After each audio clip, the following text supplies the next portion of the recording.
Tony चिड़िया और उसके साथी पक्षी एक घने जंगल में पहुंच चुके थे, जहां पर उन्हें सांप नजर आ रहे थे। वो बहुत परेशान हो गए। वो कहीं ठहर भी नहीं सकते थे, क्योंकि अगर वो नीचे उतरते तो सांप उन्हें डस लेते। ये है ढोलकपुर जंगल।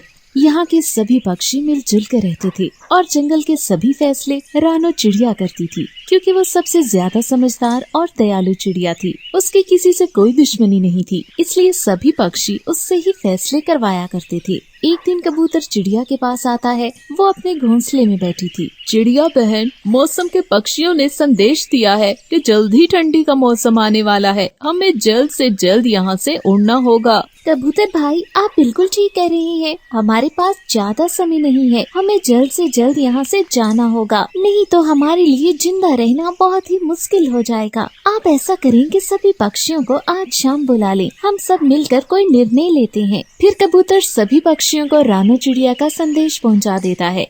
शाम को सभी पक्षी एक जगह इकट्ठे हो जाते हैं और रानो भी आ जाती है। तो पक्षियों, आपको पता लग चुका होगा कि मौसम के पक्षियों ने संदेश दिया है, जल्द ही यहाँ ठंड का मौसम शुरू हो जाएगा। फिर हम यहाँ पर नहीं रह सकते। हमें यहाँ से जल्द जाना होगा। परंतु रानो बहन, हम इतनी जल्दी कहाँ जाएंगे? हमें तो इस जंगल के बाहर के रास्तों का भी ठीक से मालूम नहीं है। ये सब बातें हमें कालू भाई बताएंगे, क्योंकि वे हम सबसे बड़े हैं और इनका अनुभव भी हमसे ज्यादा है। वो जंगल से बाहर कई बार गए हैं। रानो बहन, आपने ठीक कहा। मुझे जंगल के बाहर के रास्तों के बारे में बहुत पता है। मेरा अंदाजा ये कहता है कि अगर हम उत्तर की ओर जाएंगे तो हम आराम से अपना नया घर कहीं किसी भी जंगल में बना सकते हैं। लेकिन अगर हम दक्षिण की ओर उड़ते हैं तो हमें बहुत मुश्किलों का सामना होगा। ये बात जरूर है कि दक्षिण हमें करीब पड़ता है और उत्तर दूर है, परंतु उत्तर के रास्ते पर कहीं भी हमें किसी भी मुश्किल का सामना नहीं होगा, जबकि दक्षिण की तरफ बहुत ज्यादा खतरे हैं। तो तय रहा, हम सब कल सुबह उत्तर की ओर सफर करेंगे।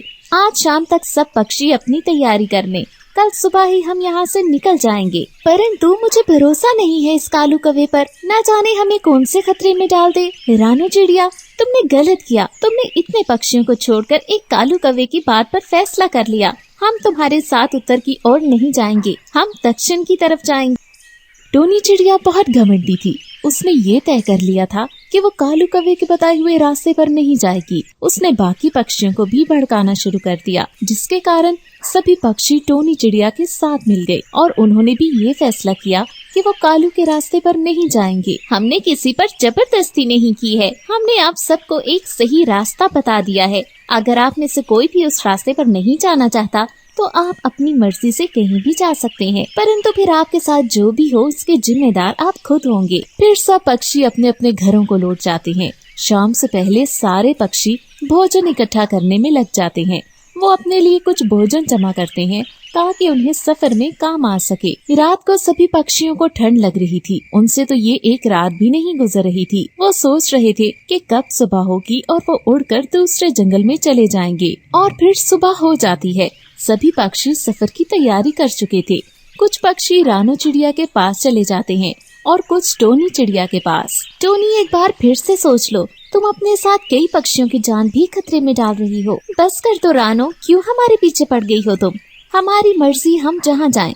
हम उस कालू कौवे के बताए रास्ते पर कभी नहीं जाएंगे। फिर टोनी चिड़िया अपने पक्षियों को लेकर दक्षिण की ओर चल पड़ती है और रानो चिड़िया अपने साथी पक्षियों के साथ मिलकर उत्तर की ओर चली जाती है। सभी पक्षी बहुत तेज उड़ रहे थे, क्योंकि उन्हें रात होने से पहले वहां पहुंचना था। काफी देर तक उड़ने के बाद पक्षी थक जाते हैं और वे एक जगह बैठकर कुछ दाना खाते हैं। वे अभी बातें ही कर रहे थे कि अचानक से एक पक्षी आता है जो कि परवाज करके दूसरी ओर जा रहा था। वे देखो तो जरा, ऐसा पक्षी तो मैंने कभी नहीं देखा।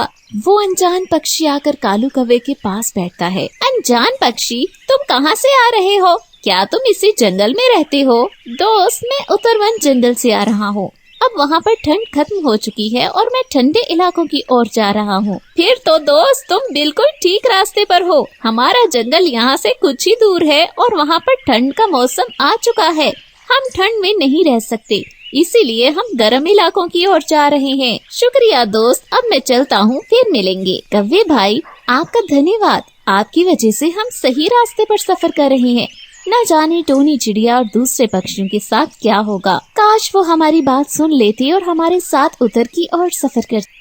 फिर रानो चिड़िया और सभी पक्षी उत्तर के ओर सफर की तरफ आगे बढ़ने लगते हैं और दूसरी ओर टोनी चिड़िया और उसके साथी पक्षी एक घने जंगल में पहुंच जाते हैं, जहां पर उन्हें सांप नजर आ रहे थे। वो बहुत परेशान हो गए।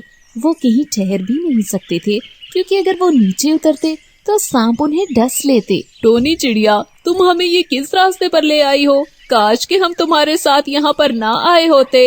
मैंने किसी के साथ जबरदस्ती नहीं की, सब अपनी मर्जी से मेरे साथ चले हैं। कब खामोशी से आगे बढ़ें। आगे चल के हो सकता है कि सब ठीक हो जाए। रास्ते में मुश्किलें तो आती ही रहती हैं। और फिर आखिरकार रानो चिड़िया सभी पक्षियों के साथ नए जंगल में पहुंच जाते हैं। वो सब बहुत खुश थे, क्योंकि वो जंगल तो बहुत सुंदर था।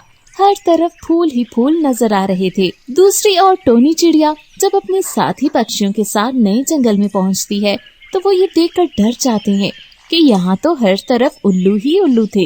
इस जंगल में तो उल्लुओं का कब्जा था। देखो तो साथियों, कौन आया है? परावासी पक्षी आए हैं हमारी खिदमत करने। अरे उल्लुओं, हमें माफ कर दो। हमें नहीं पता था कि ये जंगल आपका है, वरना हम कभी भी हिम्मत न करते आपके जंगल में पाँव रखने की। अब तो तुमने अपना पाँव हमारे जंगल में रख दिया है। चलो अब हमारे उल्लू सरदार के पास। और फिर उल्लू ने पकड़कर उल्लू सरदार के पास ले जाते हैं। उल्लू सरदार, हमें माफ कर दें, हमें यहाँ से जाने दें। हम दोबारा यहाँ पर कभी नहीं आएंगे। ऐसे कैसे तुम्हें जाने दें? अब से तुम सब हमारे लिए भोजन तलाश करोगे और हमारे सभी काम किया करोगे। डाल दो उन्हें कैद खाने में। वो सब मन ही मन में पछता रहे थे कि वो क्यों इस रास्ते पर आ गए।